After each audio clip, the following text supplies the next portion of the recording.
अंबरनाथमध्ये mineral water तयार करणाऱ्या कंपन्या टँकरने पाणी घेत असल्याचा धक्कादायक प्रकार समोर आलाय।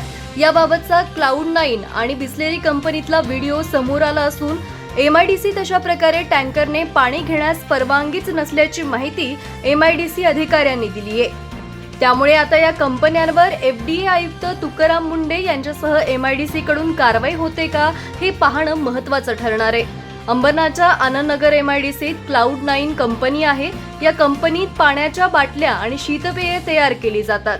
ही कंपनी सर्रासपणे टँकरने पाणी घेत असल्याचं समोर आलंय।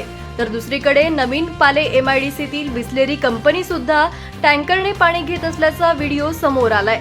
वास्तविक MIDC क्षेत्रात सर्व कंपन्यांना व्यावसायिक नळ जोडण्या MIDCने दिलेल्या असल्यामुळे कोणत्याही कंपनीला बाहेरून पाणी घेण्याची परवानगी नसल्याची माहिती खुद्द MIDCच्याच अधिकाऱ्यांनी दिली आहे। त्यामुळे पाण्याच्या बाटल्या आणि शीतपेय तयार करणाऱ्या या कंपन्या टँकरचं पाणी नेमकं कशासाठी घेतात, त्यांच्याकडून ग्राहकांच्या जीवाशी खेळ सुरू आहे का, असे अनेक प्रश्न या निमित्ताने उपस्थित झालेत। याकडे आता FDA आयुक्त तुकाराम मुंढे आणि MIDCने गांभीर्याने लक्ष देऊन कारवाई करावी अशी मागणी केली जातीये।